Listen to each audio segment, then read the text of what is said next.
हैं दी ललन टॉप का international news bulletin दुनियादारी। आज बात एक रिपोर्ट की जिसकी वजह से हड़कंप मच गया है।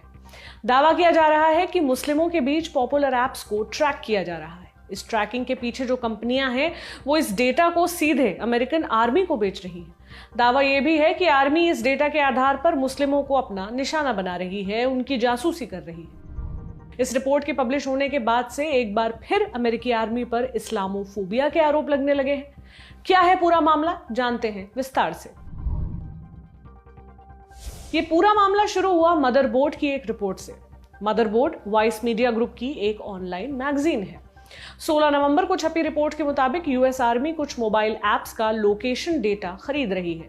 मतलब ये कि ऐप यूजर किस वक्त कहां पर था और क्या कर रहा था, इसकी सटीक जानकारी आर्मी के पास पहुंच रही है। इनमें कुछ निजी जानकारियां भी हैं जो आमतौर पर एक यूजर किसी अनजान व्यक्ति से साझा नहीं करना चाहेगा, लेकिन ऐसा हो रहा है, वो भी बिना उसकी जानकारी के। जिन ऐप्स के डेटा खरीदे गए हैं उनमें से अधिकतर मुस्लिमों में खासे पॉपुलर हैं। एक है मुस्लिम प्रो ऐप। इसके दुनिया भर में 10 करोड़ से अधिक यूजर हैं। ये ऐप नमाज की टाइमिंग का रिमाइंडर देता है। इसमें कुरान की रिकॉर्डिंग भी उपलब्ध है।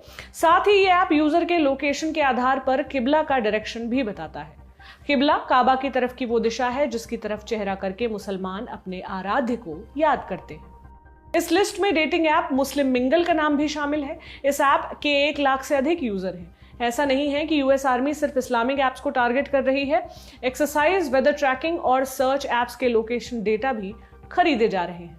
इन ऐप्स के लोकेशन डेटा पर किसकी नजर है? यूएस आर्मी का एक स्पेशल विंग है, United States Special operations command.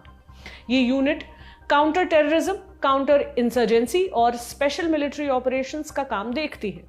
Report के मुताबिक special operations command locate x की मदद से डेटा जमा करती है। लोकेट एक्स की सर्विस देने का काम करती है बेबल स्ट्रीट नाम की कंपनी। यूं तो लोकेट एक्स से मिलने वाला डेटा अज्ञात है, लेकिन कंपनी एक्स्ट्रा पैसे लेकर किसी खास यूजर को आसानी से ट्रैक कर सकती है। यूएस आर्मी ने अप्रैल में $90,600 में एडिशनल लाइसेंस खरीदा था। इस डेटा की मदद से दूसरे देशों में स्पेशल फोर्सेस के खतरनाक मिशन अंजाम दिए जाते हैं। इसके अलावा एक कंपनी है एक्समोड। ये मोबाइल ऐप्स के लोकेशन डेटा निकालती है, उसके बाद इस डेटा को आगे बेच देती है। इसके खरीदारों में भी यूएस आर्मी का नाम है। मुस्लिम प्रो इसी एक्समोड को अपने यूजर्स का लोकेशन डेटा बेच रही थी। रिपोर्ट आने के बाद सोशल मीडिया पर मुस्लिम प्रो के खिलाफ कैंपेन चलने लगा। हजारों की संख्या में लोगों ने इस ऐप को अनइंस्टॉल कर दिया और बॉयकॉट करने की अपील भी की। बवाल बढ़ने के बाद ऐप मैनेजमेंट ने अपनी वेबसाइट पर एक डिस्क्लेमर लगा दिया।